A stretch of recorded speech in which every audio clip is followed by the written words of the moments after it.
Hello YouTube. Are you wondering which new vehicle you should buy? If you're trying to gain financial independence but have to buy a new vehicle, finding out which car has the lowest cost of ownership can be tricky, and the lowest cost of ownership is debatable depending on what time frame you're working with. Let me explain. But before we go over how to evaluate a new vehicle purchase, please be aware that none of this is financial advice. I'm not a licensed financial advisor. Do your own research. The statements regarding vehicles are my opinions only. This is for entertainment purposes. Okay, my wife and I sold our utility truck because we're having a baby, and the wife wants more seating and room to transport a stroller and stuff. We ended up buying a brand spanking new Nissan Kicks S. It has a crappy transmission, and I don't regret my purchase yet. Here's how we settled on the Kicks. The cost of ownership is a matter of MSRP, delivery fees, cost of maintenance, cost of fuel, and insurance. I built this Excel tool that lists all of these costs except insurance side by side. Here are the MSRPs for all of the vehicles that we considered. Your out-the-door cost, the total cost after everything, is a matter of the MSRP, destination charge, added feature charges, a title and document fee, possibly a legitimate government fee, your negotiating power, and sales tax. Here are the out-the-door prices for the vehicles on my list.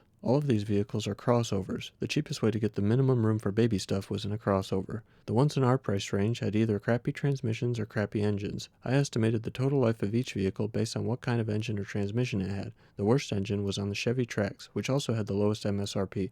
It has a 1.2-liter 3-cylinder turbo engine. Turbos are bad because they're just another thing that can break, and they make the engines run hotter, wearing them out faster. And to make it worse, it had direct gasoline injection, which sprays high-pressure gasoline around the piston rings and into the crankcase, especially on short trips. The Trax did have a good transmission though. I estimated the Trax to last 150,000 miles before death by engine with stellar maintenance. That short life affects the total cost of ownership that comes from quickly driving away the life of your vehicle towards your next vehicle purchase down the road. You can see that cost taken into account here. The best engine on the list was the Honda HR-V. Those Honda 2-liter engines can last 500,000 miles or more, but that's pointless because the transmission is continuously variable. It's a CVT, which is bad. The Honda CVT is better than others, but you still have to really stay on top of fluid changes to make those things last 250,000 miles. The cost of the transmission fluid changes is taken into account here, and I did that for all vehicles.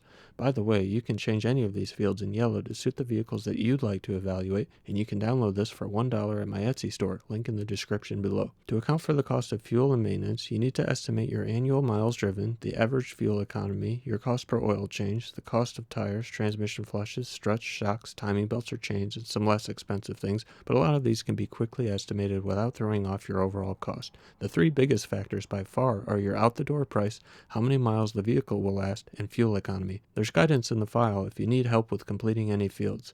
After entering the costs, I calculated the total average cost of fuel and maintenance when you average it out per year, and I even threw a Tesla Model Y in there for fun with the math on cost of electrical energy. Not that that would fly with my wife. The cheapest cost of ownership when you average it out per year goes to the Tesla, by far. Now, having the cheapest annual cost of ownership doesn't necessarily make it the best investment.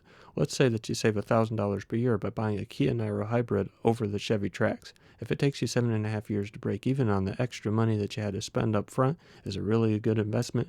If you had instead invested that money elsewhere for 7.5 years, how would your net worth look? Maybe for you it makes sense, maybe it doesn't. Even so, the Tesla looks like a good option for someone who can charge at home and can get around the long-distance travel dilemma. For me, the Chevy Trax made the most sense, especially with the 5-star crash and collision avoidance ratings that could lower insurance. Until I started calling dealers and realized I couldn't get one unless I paid $1,000 to $2,000 over MSRP because they were in such low supply and high demand. That's when the Kicks made sense. Even with the worst transmission of the bunch, the Nissan Kicks S had the second lowest cost of ownership right behind the Niro, and it would have taken years for the extra money on the Niro to pay out.